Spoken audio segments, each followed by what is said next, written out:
Salve, salve, seres humanos, tudo bem com vocês? Eu espero que esteja tudo ótimo, sejam todos muito bem-vindos a esse nosso vídeo aqui, no qual eu vou explicar para vocês, finalmente, sobre como adaptar um cronograma à sua realidade. Esse foi um dos vídeos mais pedidos por vocês, sem sombra de dúvidas, porque muita gente veio me mandar perguntas sobre isso na caixinha de perguntas dos stories do Instagram. Aliás, se você não me segue, meu Instagram é gabriel.sp, vai lá, tô abrindo caixinha todos os dias para ajudar vocês a se prepararem melhor para o vestibular. Mas, afinal de contas, como que a gente faz isso? Como que a gente torna um cronograma mais eficiente? É justamente sobre isso que a gente vai tratar nesse vídeo. Primeiramente, a gente tem que esclarecer o seguinte: por que eu falo em adaptar um cronograma e não em fazer um cronograma? Simplesmente porque você não precisa reinventar a roda, né? Você não precisa fazer tudo do zero. Existem pessoas muito mais qualificadas do que você e eu que já sentaram e montaram um cronograma de todos os principais assuntos na ordem na qual você precisa estudar para o Enem, não é? Mas o ponto aqui é o seguinte: o que essas pessoas fizeram, na verdade, foi montar um cronograma de todos os assuntos que você tem que estudar de forma genérica, ou seja, eles montaram um cronograma de tal forma que qualquer aluno que pegasse aquilo ali e estudasse conseguiria se preparar bem para o Enem, não é?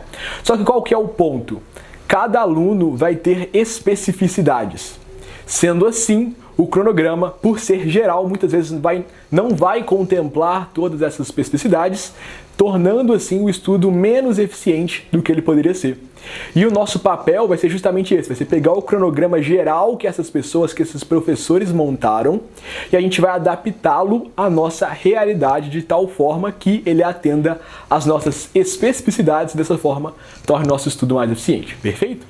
Vamos lá então, vamos nos aprofundar em cada um desses tópicos que a gente tem que considerar para adaptar um cronograma. Como eu disse para vocês, o primeiro deles é as nossas dificuldades pessoais. E o que eu quero dizer por dificuldades pessoais? É o seguinte: imagina só, você está selecionando quais assuntos você vai estudar dentro de cada matéria, e aí você tem muito mais dificuldade em física do que em química, como era o meu caso, por exemplo. Eu, por fazer técnico em química, tinha uma facilidade maior nessa matéria. Sendo assim, eu não precisava me aprofundar, não precisava gastar tanto tempo estudando química, justamente por essa facilidade que eu tinha. Sendo assim, quando eu estava montando o meu cronograma, eu estudava muito mais conteúdos de física do que de química, justamente por causa das minhas dificuldades pessoais. Então esse é o primeiro fator que vocês têm que considerar. Priorize estudar mais conteúdos, estudar mais a fundo os assuntos que você tem mais dificuldade. Perfeito? E como que você pode descobrir isso? Principalmente por meio de simulados, né? Porque você fazendo simulado, você vai obter um diagnóstico daquilo que você domina, daquilo que você não domina tão bem, e aí você vai focar em estudar os assuntos do seu cronograma que condizem com as suas dificuldades, enquanto aqueles assuntos que você já tem uma facilidade, que você já sabe, você pode até mesmo pular e não precisar estudar, ou passar por alto neles, por exemplo, só fazendo exercício, beleza? O próximo fator que a gente vai considerar é o peso do seu curso na faculdade desejada. E por que eu falo que a gente tem que considerar isso na hora de adaptar um cronograma? Porque diferentes cursos, diferentes faculdades vão ter diferentes prioridades na prova. Ou seja, por exemplo, na UFMG, todas as áreas do conhecimento, ou seja, humanas, linguagens, matemática, natureza, redação, todas elas vão ter peso 1. Ou seja, nenhuma vai ser priorizada, nenhuma vai se destacar. Agora, por exemplo, em outra faculdade, como por exemplo medicina na USP, pelo SISU a gente vai ter um peso maior, por exemplo, para as ciências da natureza. E pensa o seguinte: se você seguisse um cronograma que fosse geral para todos os alunos, tanto o aluno da UFMG quanto o aluno que quisesse medicina USP teriam que estudar as mesmas matérias. Porém, eles são em realidades distintas, porque como eu acabei de falar para vocês, medicina na USP prioriza muito mais natureza. Sendo assim, você já percebe que é problemático estudar por um mesmo cronograma por todo mundo, não é? Então, por exemplo, esse aluno de medicina na USP teria que se aprofundar mais, estudar mais temas relacionados às ciências da natureza, visto que essa área do conhecimento é mais valorizada no curso na faculdade desejada, perfeito? Então, esse é o segundo fator que você tem que considerar, que é o peso para o seu curso na sua faculdade de interesse, perfeito? O terceiro fator é a incidência dos assuntos na prova. E esse aqui talvez seja um dos pontos mais importantes de vocês entenderem. Nem todos os conteúdos para o Enem vão ter a mesma relevância. Alguns são cobrados na prova todos os anos, enquanto outros caem raramente. Sendo assim, não faz sentido você estudar esses dois conteúdos que são cobrados de forma distinta da mesma forma, não é? Então, por exemplo, um exemplo bem bem prático. Opa, a língua embolou aqui. Um exemplo bem prático. Matemática. Dentro de matemática, um assunto que é sempre muito cobrado, por exemplo, é aquele assunto de média, mediana, moda. Todos os anos a gente vai ter isso. Da mesma forma, todos os anos a gente vai ter aquele tema de grandezas diretamente proporcionais.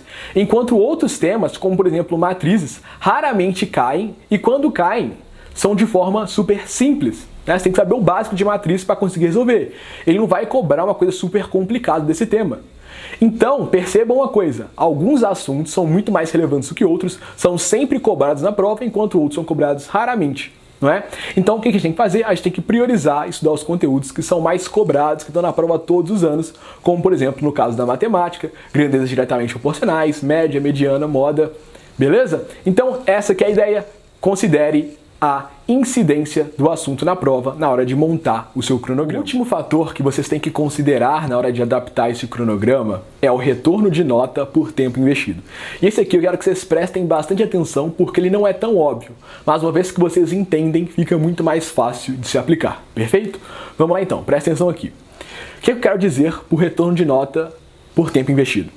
Eu quero dizer o seguinte, vocês têm que priorizar os conteúdos que vão recompensar mais o seu esforço, o seu tempo, no formato de nota, ou seja, que vai te dar mais nota pelo tempo que você gasta estudando aquilo.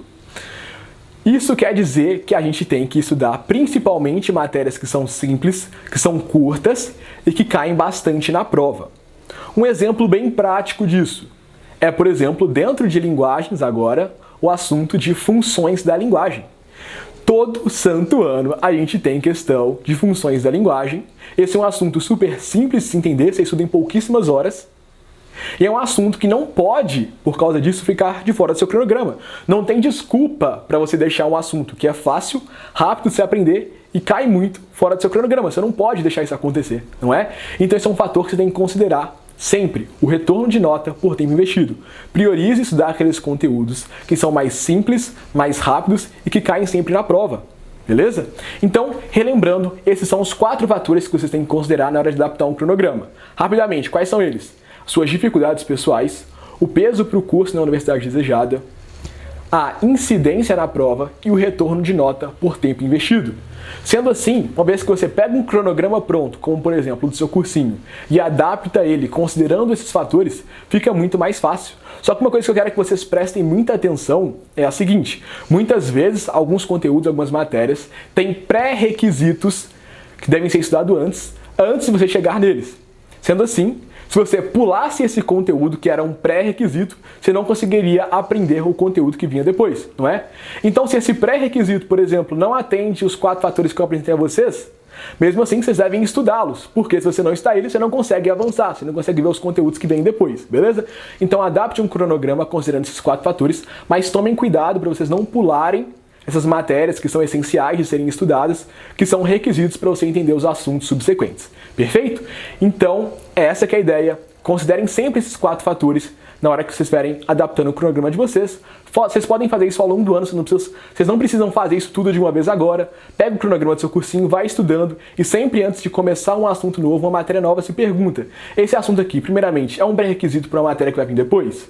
Se não, perfeito, aí você continua. Você pensa assim: eu tenho dificuldade, isso eu tenho facilidade. Ah, eu tenho facilidade. Ah, então talvez seria legal eu pular ou passar de forma mais rápida por isso.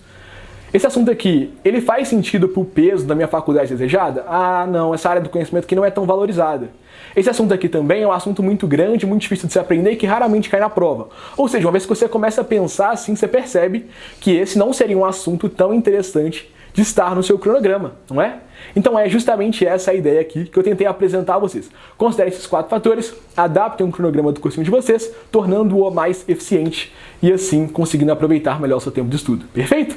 Era basicamente essa a ideia do vídeo de hoje. Espero que vocês tenham gostado. Caso vocês tenham curtido, não esquecem de curtir esse vídeo e compartilhar com os amigos de vocês, porque assim vocês me ajudam a divulgar esse conhecimento e me incentiva a continuar produzindo conteúdo de qualidade para vocês, beleza?